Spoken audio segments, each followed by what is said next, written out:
మరి మాకు ఎప్పుడైతే ఆ విషయం తెలిసిందో తను ఈ విధంగా ప్రభు నన్ను నిద్రించాడని చాలా అంటే చాలా బాధ వేసింది అనమాట.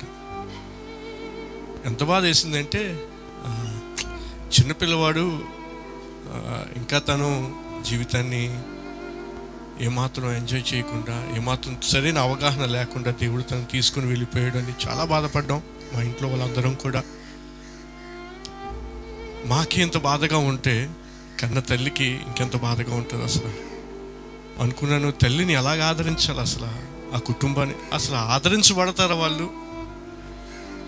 ఎందుకంటే వయసు పెద్ద అయిపోయి మరణిస్తే పెద్దగా ఆలోచించరు, కానీ ఏదైనా జబ్బు వచ్చి మరణిస్తే పెద్దగా ఆలోచించరు. కానీ చిన్నబిడ్డ హఠాత్తుగా ప్రమాదవశాత్తు ఇలా మరణించాడని ఆ పేరెంట్స్ ఎలా మర్చిపోగలరు? అసలు మర్చిపోయే అవకాశము లేదు.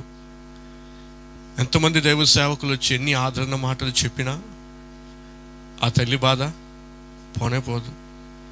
ఒక్క దేవుడు మాత్రమే ఆమెను ఆదరించగలగాలి. దేవుడు మాత్రమే సమాధానం ఇవ్వాలి. ఆ దేవుడు మాత్రమే ఒక నిరీక్షణ ఆమెకు అనుగ్రహించాలి. ఏంటి ఆ నిరీక్షణ అంటే, దేవుడు ఇచ్చాడు, దేవుడు తీసుకొని వెళ్ళిపోయాడు. బైబిల్ గ్రంథంలో కొంతమంది భక్తులు ఉన్నారండి, వారికి దేవుడు సమస్తం అనుగ్రహించాడు. అనుగ్రహించిన తర్వాత మరలా దేవుడు వారి దగ్గర నుంచి తీసుకొని వెళ్ళిపోయిన తర్వాత ఆ భక్తులు చెప్పిన మాట ఏంటో తెలుసా? దేవుడు ఇచ్చాడు, దేవుడే తీసుకొని వెళ్ళిపోయారు. వాడిని ఆపడానికి నేను సరిపోను, దేవుడిని ప్రశ్నించడానికి కూడా నేను సరిపోను అని ఒకే ఒక్క నిరీక్షణతో బైబిల్ గ్రంథంలో ఒక కుటుంబము దేవుని కొరకు నిలబడింది. దేవుడు ఆ కుటుంబాన్ని బహుగా దీవించాడు, ఆశీర్వదించాడు, బిడ్డలను అనుగ్రహించాడు. ఆ బిడ్డలు తమకున్న ఆస్తిపాస్తులు అన్నీ కూడా చూసుకుంటారు అని తల్లిదండ్రులు అనుకున్న అటువంటి సమయంలో, సంతోషంగా ఆనందంగా ఉంటున్న సమయంలోని ఒకనాడు ఏమైందంటే, దేవుడు ఒక అనుమతి ఇచ్చాడు. ఏమని అనుమతి ఇచ్చాడంటే, ఆ బిడ్డలు నా యందు నమ్మకంగా ఉన్నారు, నా యందు విశ్వాసంతో ఉన్నారు, నా యందు నిరీక్షణతో ఉన్నారని చెప్పి దేవుడు చాలా ఆనందిస్తున్నప్పుడు దుష్టుడు సాతాను గాడు వెళ్ళి దేవుని యొక్క ఆవరణానికి వెళ్ళి, నువ్వు ఆ బిడ్డలను చూసి, ఆ కుటుంబాన్ని చూసి ఎంతగానో ఆనందిస్తున్నావు కదా, ఎంతగానో సంతోషిస్తున్నావు కదా, వీళ్ళు ఉన్నారని ఎంతో మురిసిపోతున్నావు కదా, నీ యందు విశ్వాసం కలిగి ఉన్నారని అనుకుంటున్నావు కదా, ఎడతెగక ప్రార్థన చేస్తున్నారు, ఎడతెగక నీ సన్నిధిలో ఉన్నారని తెగ సంబరపడిపోతున్నావు కదా, అయితే వాళ్ళ విశ్వాసం ఎంతవరకు ఉందో నేను నీకు చూపిస్తా. వాళ్ళు ఎంతవరకు నీ మీద ఆనుకొని ఉన్నారో నీకు నేను చూపిస్తా అని చెప్పి సాతాను గాడు దేవునితో ఒక సవాలు విసిరాడు. సవాలు విసిరితే దేవుడు ఏమన్నాడో తెలుసా అండి? నువ్వు ఏ కుటుంబం కొరకైతే మాట్లాడుతున్నావో, ఏ బిడ్డల కొరకైతే మాట్లాడుతున్నావో, ఆ కుటుంబం నిజంగా నన్ను ప్రేమించిన కుటుంబము, నిజంగా నా మీద ఆనుకున్న కుటుంబము, నిజంగా నన్ను ఆరాధించే కుటుంబం, నిజంగా యథార్థంగా ఉన్నారు, ఎప్పుడు నాతో సహవాసం చేసే కుటుంబం, ఆ కుటుంబం కొరకు నువ్వేమైతే అనుకుంటున్నావో అది అబద్ధము అని నేను రుజువు చేయగలను అని దేవునికి సాతానికి సవాలు చేయబడింది. అలా సవాలు చేయబడిన సమయంలోని దేవుడు సాతానికి ఒక అవకాశం ఇచ్చాడు. సరే, నువ్వు అంటున్నావుగా ఆ కుటుంబము కేవలం కొద్ది కాలమే విశ్వాసంలో ఉంటుంది, కేవలం కొంత సమయమే నీతో ఉంటుందని, నాతో ఉంటుందని నువ్వు అంటున్నావు కదా, అయితే నీకు ఒక అవకాశం ఇస్తున్నాను, వెళ్ళి నువ్వేం చేయగలవో చెయ్యి, ఆ కుటుంబం ఎలాంటిదో నువ్వే తెలుసుకుంటావు అని చెప్పినప్పుడు సాతాను గాడు వచ్చి ఆ కుటుంబానికి సంబంధించిన ప్రతిదీ కూడా అల్లకల్లోలం చేసేసాడండి. చాలా ఆస్తి ఉంది, ఆస్తి అంతా కూడా పోగొట్టేశాడు. చాలా ఎడ్లు ఉన్నాయి, చాలా ఒంటెలు ఉన్నాయి, గొర్రెలు ఉన్నాయి. తమ కలిగి ఉన్న ఆస్తిపాస్తులు, యొక్క పశువులు, గొర్రెలు అన్నిటినీ నాశనం చేసేశారు. అయితే ఆ కుటుంబంలో ఆ తల్లికి ఆ తండ్రికి పుట్టిన బిడ్డలు 10 మంది. ఎంతమంది అండి? 10 మంది. 7 కుమారులు, 3 కుమార్తెలు. అయితే దుష్టుడు ఏం చేశాడో తెలుసా? ఈ 10 మంది బిడ్డలను కూడా ఒక్కసారి మరణానికి అప్పగించేశాడు. ఒక్కసారి మరణించే విధంగా చేసేసరికి ఈ వార్త తల్లిదండ్రులకు తెలిసింది. ఏమని తెలిసిందో తెలుసా? అయ్యా, నీ బిడ్డలందరూ కూడా అక్కడ తన అన్న ఇంటిలోని కలిసి భోజనం చేస్తున్నారు, సంతోషంగా ఆనందంగా. అటువంటి సమయంలో ఒక గొప్ప సుడిగాలి వచ్చింది. సుడిగాలి వచ్చి ఆ ఇంటిని కొట్టగానే ఆ స్లాబ్ అంతా కూడా వారి మీద పడిపోయింది. నీ బిడ్డలందరూ కూడా 10 మంది కూడా ఒక్కసారే మరణించారు, ఇంకా నీకంటూ ఏ బిడ్డ కూడా లేరు అని చెప్పి ఆ పనివాడు వచ్చి చెప్పగానే ఈ తండ్రికి ఏం చేయాలో అర్థం కాని పరిస్థితి. పోనీ దేవుని నిందిద్దామంటే దేవుడు వారికి ఎప్పుడూ అన్యాయం చేయలేదు, వారు విశ్వసించిన ప్రకారం దేవుడు అన్ని వారికి అనుగ్రహించాడు. పోనీ దేవుడు విడిచిపెట్టేద్దామంటే అది కూడా లేదు, ఎందుకంటే ఇప్పటి వరకు కూడా దేవుని యందు యథార్థంగా బ్రతికారు, దేవుని యందు నిరీక్షణతో బ్రతికారు. మన జీవితంలో ఏదైనా జరిగింది అంటే అది దేవుని చిత్తము లేకుండా ఏది జరగదు అనే నిరీక్షణతో విశ్వాసంతో వారు బ్రతికారు. అయితే ఆ తండ్రి చెప్పిన మాట ఏంటో తెలుసా అండి? నా తల్లి గర్భములో నేను పిండముగా ఉన్నప్పుడే నా దేవుడు ఏర్పరచుకున్నాడు, నేను ఎలాగైతే పుట్టానో మళ్ళా అలాగే నేను దేవుని దగ్గరికి వెళ్ళిపోవాలి. యెహోవాయే నాకు ఇవన్నీ అనుగ్రహించాడు, మరలా యెహోవాయే ఇవన్నీ కూడా తీసుకొని వెళ్ళిపోయాడు. కాబట్టి నేను దేవుణ్ణి ఏమాత్రము కూడా అనడానికి నాకు యోగ్యత లేదు అని చెప్పి అవసరమైతే తన చుట్టూ ఉన్నవారు అందరినీ కూడా పక్కన పెట్టాడు, కానీ దేవుడు మాత్రం పక్కన పెట్టలేదు. ఎందుకంటే తనకు ఒక నిరీక్షణ ఉంది. ఏటా నిరీక్షణ తెలుసా? నా బిడ్డలను ఏదో ఒకరోజు నేను ఖచ్చితంగా చూస్తాను. ఆమేన్. నా బిడ్డలను నేను ఖచ్చితంగా ఏదో ఒకరోజు చూస్తాను. ఎందుకంటే మన్నైనది మరలా మన్నులోకి వెళ్ళిపోతుంది, కానీ ఆత్మ దాన్ని దయచేసిన దేవుని యొద్దకు చేరుతుంది. ఈరోజు ఇస్సాకు మరి తనకు 6 సంవత్సరాలు, ఇంకా 7 సంవత్సరాలు కూడా రాలేదు కదా. 2017లో తను జన్మించి 2024లో మరణించాడు, అనగా ప్రభువు నందు నిద్రించాడు. 6 సంవత్సరాలు కంప్లీట్గా పూర్తి చేయబడ్డాయి. ఈ 6 అనే సంఖ్య దేనికి సూచిస్తుందో తెలుసా అండి?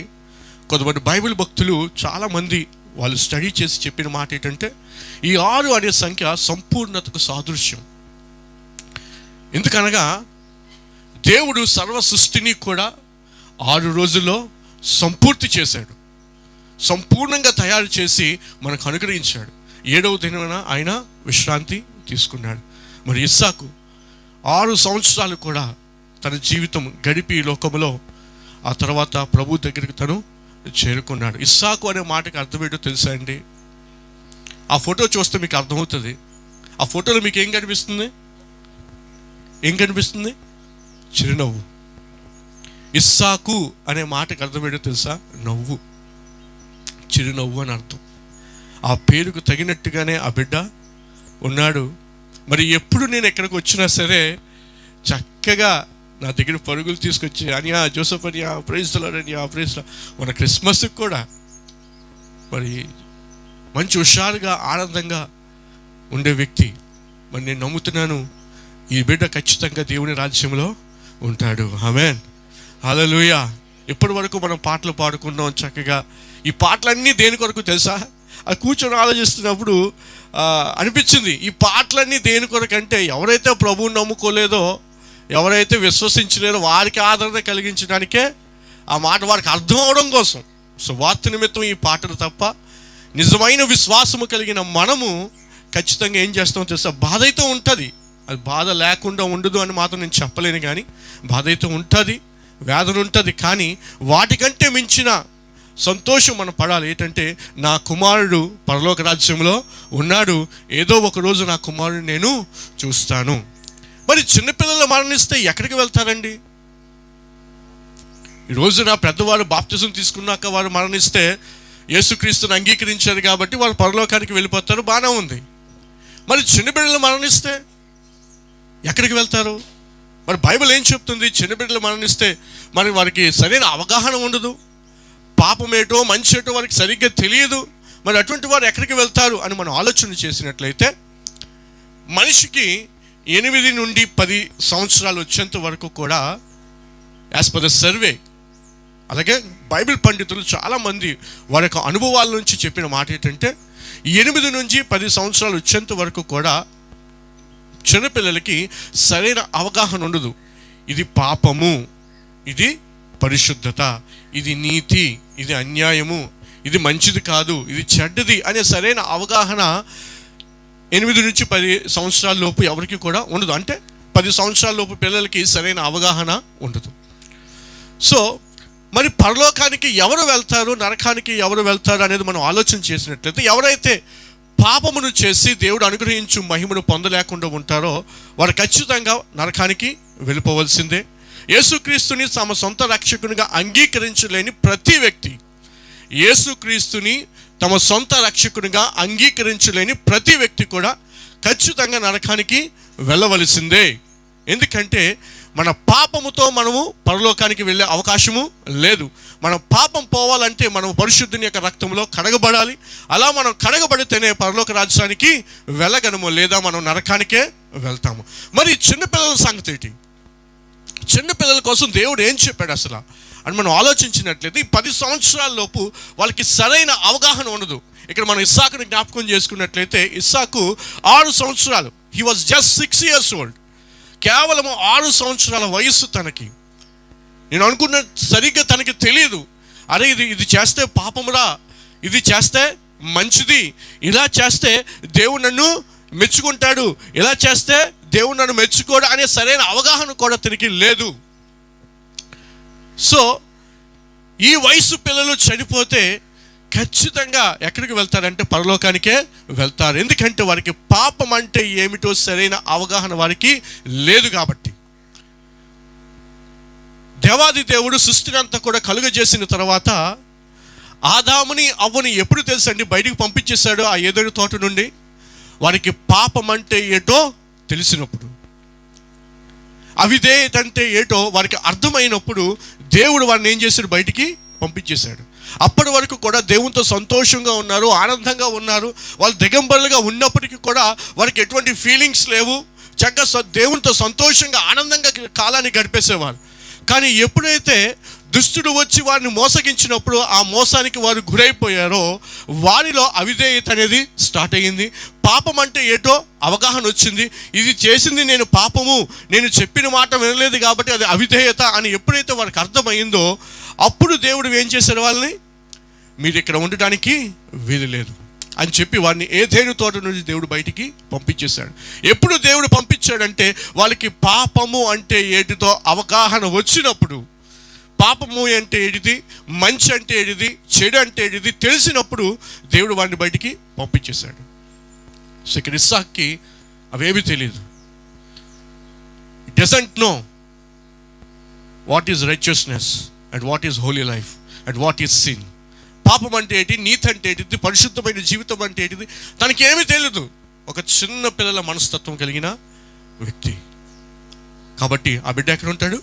ఖచ్చితంగా పరలోకంలో ఉంటాడు. ఆమేన్. అయితే మనమందరూ కూడా సంతోషించవలసిన సమయం ఏమిటంటే, సంతోషించవలసిన విషయం ఏంటంటే, ఈ చిన్న కుమారుడు పరలోకంలో ఉన్నాడు కాబట్టి ఇప్పుడు మనం ప్రయాసపడాలి. ఇప్పుడు మనం ఏం చేయాలి? ప్రయాసపడాలి. ఇక్కడ ఇస్సాక్ అంటే ఎంతమందికి ఇష్టం చెప్పండి, చేయొద్దండి ఒకసారి. నాకు ఇస్సాక్ అంటే చాలా ఇష్టం అండి. చూడాలనుకుంటున్నారు ఇస్సాక్ని? ఇస్సాకుతో సంతోషంగా ఆనందంగా ఆడుకోవాలనుకుంటున్నారా? అయితే మీరందరూ ప్రయాసపడాలి. ఇప్పుడు ఏం చేయాలి? మీరందరూ ప్రయాసపడాలి. ఏం ప్రయాసపడాలి? ఆ పరలోక రాజ్యాన్ని సంపాదించుకోవడం కోసం, ఆ పరలోక రాజ్యంలో ఇస్సాకుతో పాటు మీరు అందరూ ఉండడం కోసం మనమందరం ప్రయాసపడాలి. ఇప్పుడు మనోడు చక్కగా నవ్వుతూ దేవుని రాజ్యంలో ఎంజాయ్ చేస్తున్నాడు. ఇప్పుడు ఆడు పైనుంచి అనుకుంటున్నాడు, మమ్మీ నేను వచ్చేసాను యేసే దగ్గరికి, నువ్వు రా మమ్మీ త్వరగా, నువ్వు అలాగే మన చర్చ్ వాళ్ళందరూ నేను చూడాలి, మీరు కూడా నాలా పరలోకం రావాలంటే మీరందరూ దేవుడి యందు విశ్వాసం కలిగి ఉండండి.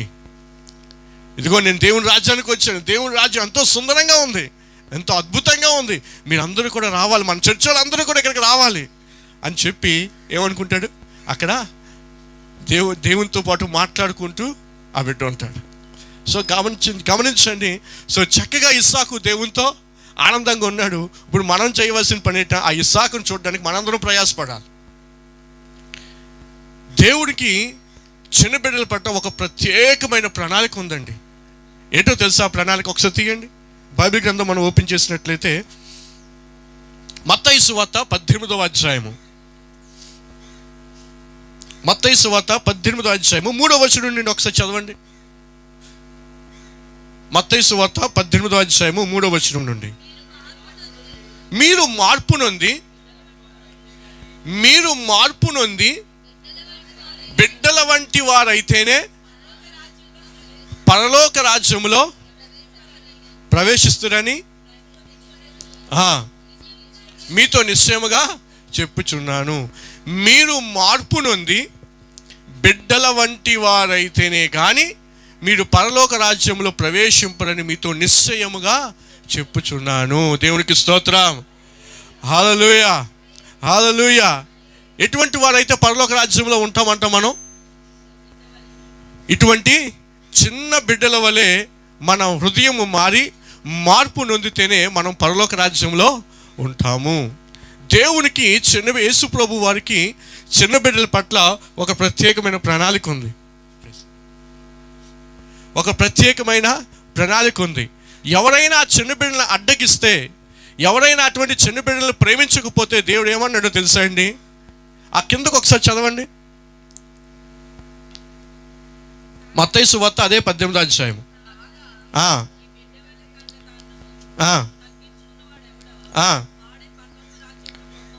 కొంచెం పైకి చదవండి అమ్మా.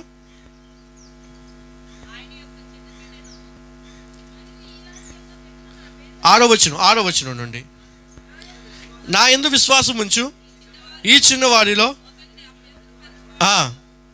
వాడు మెడకు పెద్ద తిరగటి రాయి కట్టుకుని వాడై మిక్కిలి లోతైన సముద్రములో ముంచివేయబడటానికి మేలు. చూసారా, కొన్ని సందర్భాల్లో చాలామంది ఈ లోకంలో చెప్పే మాట ఏంటో తెలుసా? బిడ్డలను చూసినప్పుడు లేదా కొంతమందిని చూసినప్పుడు, రే ఎందుకు అలా చిన్నపిల్లల్లా ఉంటావు, కొంచెం పెద్దోళ్ళలాగా ఆలోచించరా, పెద్దోళ్ళ పనిచేయి అని లోకంలో అంటారు. కానీ యేసు ప్రభు అన్న మాట ఏంటో తెలుసా? అరే మీరు పెద్దోళ్ళ కాదు రే, మీరు చిన్నపిల్లల్లాగా ఉంటేనే పరలోక రాజ్యం ప్రవేశిస్తారు. దేవునికి స్తోత్రం. హల్లెలూయా. మన లెక్క ఒకటి ఏంటిది? అరే చిన్నపిల్లల్లా ప్రవర్తిస్తావేట్రా, కొంచెం మెచ్యూరిటీగా ఉండు, కొంచెం అవగాహన తెలిసే వ్యక్తిగా ఉండు, పెద్దోళ్ళలాగా ఆలోచించండి అని లోకం చెప్తే దేవుడు అంటున్నాడు, మీరు పెద్దోళ్ళలాగా ఉంటే పరలోక రాజ్యం రారు, కానీ ఈ చిన్నపిల్లల వరే ఇటువంటి మార్పు నొందిన మనస్తత్వం కలిగిన వారై ఉంటేనే మీరు పరలోక రాజ్యంలో ప్రవేశిస్తారు. ఒకవేళ అటువంటి పిల్లలను మీరు అడ్డగిస్తే, అటువంటి పిల్లలను మీరు ఆటంకపరిస్తే, అటువంటి పిల్లలకు దేవుడి మాటలు చెప్పకుండా, దేవుడి వాక్యాన్ని నేర్పించుకుంటా, సహవాసం చేయించుకుంటా, లేదా దేవుని మందిరానికి తీసుకెళ్లకుండా వారిని అడ్డగిస్తున్నట్లయితే, ఈరోజు చాలామంది పేరెంట్స్ చేసే పని ఏంటో తెలుసా అండి? దేవుడి మందిరానికి వచ్చినప్పుడు తల్లి తండ్రి వస్తారు కానీ పిల్లల్ని దేవుడి మందిరానికి తీసుకొని రారు. ఎందుకంటే మా పిల్లోడికి అక్కడికి వస్తే అల్లరి చేసేస్తాడేమో, మాకందరికీ డిస్టర్బెన్స్ ఏమని చెప్పి వాడికి టీవీయో ఫోనో ఏదో ఒకటి అంటగట్టి వాడిని వదిలేస్తారు. అవునా కాదా? ఈరోజు చాలామంది పేరెంట్స్ చేసే అతిపెద్ద పొరపాటు ఏంటంటే తమ బిడ్డల్ని ఇంటి దగ్గర వదిలేసి వీళ్ళు దేవుడి మందిరానికి వచ్చేయడం.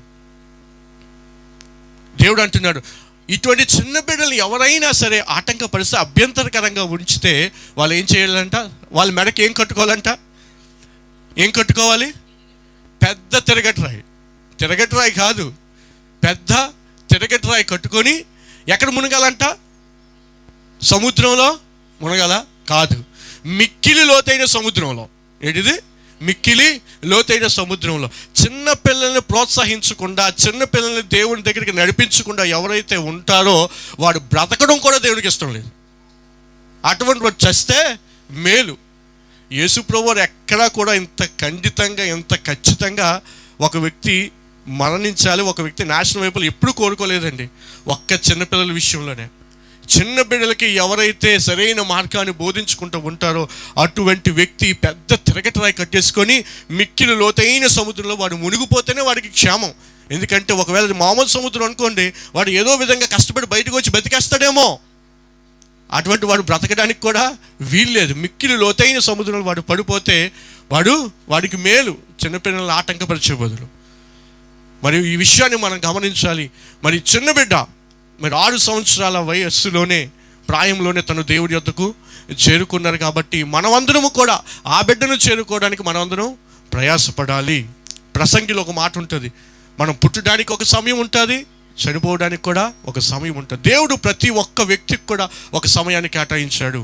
దేవుడు అన్యాయస్తుడండి, దేవుడు అన్యాయస్తుడు. ఈ చిన్న బిడ్డ, ఈరోజు చాలామందికి ఒక ప్రశ్న ఉంటుంది, అయ్యో చిన్న బిడ్డ కదా, ఈ చిన్న బిడ్డ చనిపోయాడు, దేవుడు బతికించలేకపోయాడే, దేవుడికి ప్రార్థన చేస్తే బ్రతకడా?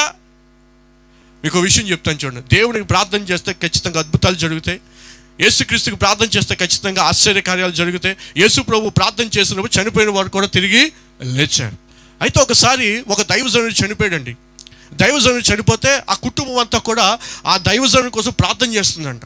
ప్రభువా, ఈ దైవజనుడు గొప్ప సేవ చేశాడు, ఈ దైవజనుడు మంచివాడు, ఇగో మేము ప్రార్థన చేస్తున్నాము, విశ్వాసంతో ప్రార్థన చేస్తున్నాము. ఇంతకుముందు మేము ప్రార్థన చేసినప్పుడు కూడా చాలామంది నువ్వు లేవనెత్తవు, మరణించిన వారిని. ఈరోజు ఈ వ్యక్తి కొరకు మేము ప్రార్థన చేస్తున్నాం ప్రభువా అని విశ్వాసంతో ప్రార్థన చేసినప్పుడు అందులో ఒక యవనస్తునికి దేవుడు దర్శనం చూపించాడంట. అసలు ఏం జరిగింది అనేది చూపిస్తే, ఈ చనిపోయిన దైవజనుడు యేసు ప్రభు దగ్గర ఉండి యేసు ప్రభుతో చక్కగా మాట్లాడుతున్నాడంట. మాట్లాడుతుంటే యేసు ప్రభు అన్నాడంట, అయ్యా నీ కొరకు ప్రార్థన చేస్తున్నారయ్యా, భూలోకంలో నేను పంపించమంటావా? నీ కుటుంబం అంతా ఏడుస్తున్నారయ్యా నీ కోసం, ఇంకా నువ్వు చేయాల్సిన సేవ చాలా ఉందంట, వెళ్తావా అని అడిగినప్పుడు ఆ చనిపోయిన వ్యక్తి, యేసు ప్రభు దగ్గర ఉన్న వ్యక్తి ఏమంటున్నాడో తెలుసా అండి? ప్రభువా, నేను మాత్రము ఇక్కడి నుంచి వెళ్ళను. వాళ్ళు ప్రార్థన చేసుకుంటే చేయని, వాళ్ళ విశ్వాసమే, కానీ నేను మాత్రము నీ దగ్గర నుంచి వెళ్ళిపోను. నన్ను మరలా భూమి మీదకి పంపించుకు, నేను ఇక్కడే ఉంటాను ప్రభువా, దయచేసి నా మనవి ఆలకించు ప్రభువా అని చెప్పి ఆ వ్యక్తి అక్కడ అన్నాడంట. అప్పుడు ఇక్కడ ఒక వ్యక్తికి దేవుడు దర్శనం చూపిస్తున్నాడంట. అక్కడ చనిపోయిన వ్యక్తి ఆ విధంగా అంటున్నాడు, కాబట్టి నేను ఆ వ్యక్తిని భూలోకానికి ఇంకా నేను పంపించలేను. ఆ వ్యక్తి నన్ను బ్రతిమలాడుతున్నాడు. ఈ రోజున మరి ఇస్సాకు ప్రభు నన్ను నిద్రించినప్పుడు చాలామంది ప్రార్థన చేస్తుంటారు, ప్రభు మరలా జీవాన్ని పోయొచ్చుగా, మరలా కనికరించవచ్చుగా, మరలా కుటుంబాన్ని ఓదార్చడానికి ఒక అద్భుతం చేయొచ్చుగా. ప్రభు ఈ బిడ్డ చనిపోయాడు, బంధుమిత్రులు అందరూ వచ్చారు, ప్రభు ఈ బిడ్డ కనుక ఇప్పుడు లేస్తే ప్రభు నీ నామం హెచ్చించబడతారు ప్రభు అని చాలామంది ప్రార్థన చేసే ఉంటారు. అయితే నేను అనుకుంటున్నాను తెలుసా, ఆ దైవజనుడితో యేసు ప్రభు ఎలాగైతే మాట్లాడారో ఇస్సాకుతో కూడా దేవుడు అనే ఉంటే, ఏరా నాన్న వెళ్ళిపోతారా, మీ మమ్మీ, మీ కుటుంబం, మీ సంఘం అంతా కూడా ఎదురు చూస్తుందిరా, వెళ్ళిపోతావా అంటే ఇస్సాకు అని ఉంటాను, లేదు ప్రభు బాబు, ఇటువంటి దానికోసమే మా చర్చ్ వాళ్ళందరూ ప్రయాసపడుతున్నారు, అది దీనికోసమే మా మమ్మీ వాళ్ళు, మా పేరెంట్స్ అందరూ కూడా ప్రయాసపడుతున్నారు, మరలా నేను అక్కడికి వెళ్ళను, నేను ఎక్కడ ఉంటాను, మా అమ్మాలు వస్తారుగా, అప్పుడు నేను చూసుకుంటానులే అని ఉంటాడు. దేవునికి స్తోత్రం, హల్లెలూయా. కాబట్టి మనం భయపడవలసిన అవసరము లేదు, కేవలము దేవుడు మాత్రమే ఓదార్చగలడు. ఆమేన్. భక్తుడైన దావీదు జీవితంలో ఇలాగే జరిగిందండి. తన బిడ్డ చనిపోతే ఉపవాసం ఉన్నాడు అంట, ప్రార్థన చేశాడు, కన్నీరు కాచాడు, బూడిద రాసుకున్నాడు, ఏవేవో చేశాడు బిడ్డ బ్రతుకుతుందని. కానీ బిడ్డ బ్రతకలే, చనిపోతే ఏమన్నాడు తెలుసా? దావీదు ఏమన్నాడు తెలుసా అండి? అయ్యో మీరు ఎందుకు అలాగ అంటున్నారు, నేను నా బిడ్డ బ్రతికి లేనప్పుడు నేను ప్రార్థన చేశాను, ఎందుకంటే దేవుడు కనికరించి ఏమాత్రము కనికరిస్తాడేమో, నా ప్రార్థన అంగీకరిస్తాడేమో అని చెప్పి ఉపవాసం ఉండి ప్రార్థన చేశాను. బిడ్డ చనిపోయిన తర్వాత నేను ఉపవాసం ఉండి ఉపయోగము లేదు అని చెప్తూ ఒక మాట అంటే ఏంటో తెలుసా? నేను ఎంతగా ప్రయాసపడినా, ఎంత ప్రార్థన చేసినా, ఎన్ని ఉపవాసాలు ఉన్నా ఆ బిడ్డను నేను తీసుకొని రాలేను, కానీ నేను ఖచ్చితంగా ఆ బిడ్డ దగ్గరికి వెళ్తాను. దేవునికి స్తోత్రం, హల్లెలూయా. అంటే దాని అర్థం ఏంటో తెలుసా? చనిపోయిన బిడ్డలు ఖచ్చితంగా ప్రభు రాజ్యంలో ఉంటారు అని దాని అర్థం. ఇప్పుడు మీకు అర్థమైంది. ఇప్పుడు ఇస్సాకు ఎక్కడున్నాడు? పరలోక రాజ్యంలో దేవునితో పాటు ఉన్నాడు. ఇప్పుడు మనం ఏం చేయాలి? ఆ బిడ్డను కలుసుకోవడానికి మనం ప్రయాసపడాలి. ఇప్పుడు ప్రయాస తనకా మనకా? మనకే. మనం ఇస్సాకును చూడాలంటే ప్రభునందు నమ్మకంగా ఉండాలి, ఆయన వెంబడించాలి, చివరి వరకు కూడా దేవుని యందు విశ్వాసం కలిగి మనం ఉంటే ఖచ్చితంగా మనం కూడా ఇస్సాకును చూస్తాము. ఆ రోజున మనం అందరం కూడా ప్రభునందు ఆనందిస్తాము, స్తుతిస్తాము. దేవుడి మాటలు మన హృదయంలో దీవించి ఆశీర్వదించును గాక.